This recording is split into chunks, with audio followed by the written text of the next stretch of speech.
ஒரு அமைதியான ஊரில் ஒரு நல்ல மனசுடைய ராஜா வாழ்ந்து கொண்டிருந்தான்.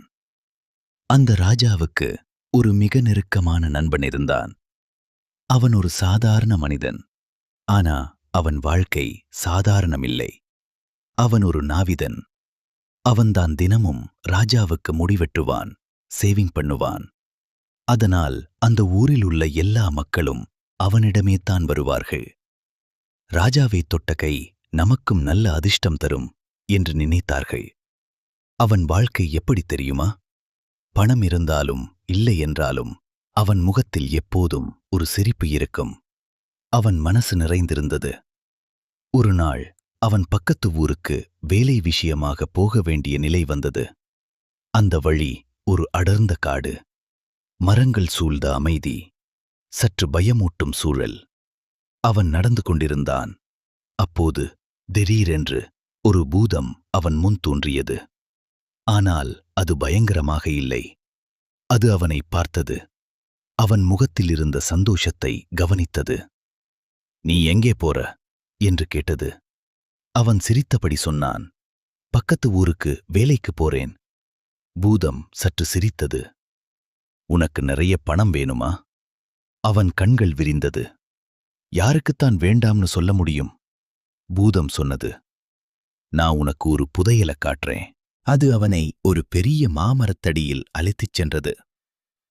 "இங்க தோண்டு, உனக்கு 5 ஜாடி தங்க நாணயங்கள் கிடைக்கும்." அப்படி சொல்லி அது மறைந்து போய்விட்டது. அவன் வேகமாக தோண்ட ஆரம்பித்தான். சில நேரத்தில் 1 ஜாடி, 2, 3, 4, 5. அவன் இதயம் துடித்தது.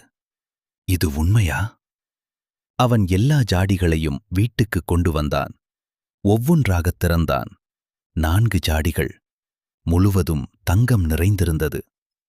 ஆனா 5வது ஜாடி மட்டும் முக்கால்வாசிதான் நிரம்பியிருந்தது. அவன் முகத்தில் சின்ன கவலை வந்தது. இது முழுசாயிருந்தா எவ்வளவு நல்லா இருக்கும். அந்த ஒரு சின்ன எண்ணம் அவனோட வாழ்க்கையை மாற்ற ஆரம்பிச்சது. அவன் நினைத்தான், இந்த ஜாடியை நான் நிரப்பணும். அவன் வீட்டிலிருந்த பணமெல்லாம் எடுத்தான். தங்கமாக மாற்றி அந்த ஜாடிக்குள் போட்டான். ஆனா அது நிரம்பவே இல்லை. அவன் தன்னோட நகைகள், பொருட்கள் எல்லாத்தையும் விற்றான். அவன பார்த்தா முன்னாடி இருந்த அந்த சந்தோஷ மனிதன் தெரியல. அவன் வேலை அதிகமா பண்ண ஆரம்பிச்சான். பணம், பணம், பணம். அவன் முகம் சோர்ந்து போயிற்று. அவன் கண்களில் ஒளி இல்லை. ராஜா அதை கவனித்தான். ஒரு நாள் ராஜா அவனை அழைத்தான். "நீ காடு போயிருந்தியா?" அவன் அதிர்ச்சி அடைந்தான். "பூதம் உனக்கு 5 ஜாடி தங்கம் காட்டினதா?" அவன் நடுங்கினான். "அரசே, உங்களுக்கு எப்படி தெரியும்?" ராஜா சிரித்தான். "அந்த 5வது ஜாடி யாராலும் நிரப்ப முடியாது. அது பேராசையின் ஜாடி. நீ அதை நிரப்ப முயற்சித்தால் உன் சந்தோஷம் முழுவதும் காலியாகிவிடும்." அவன் கண்களில் கண்ணீர் வந்தது. "நான் என்ன செய்யணும் அரசே?"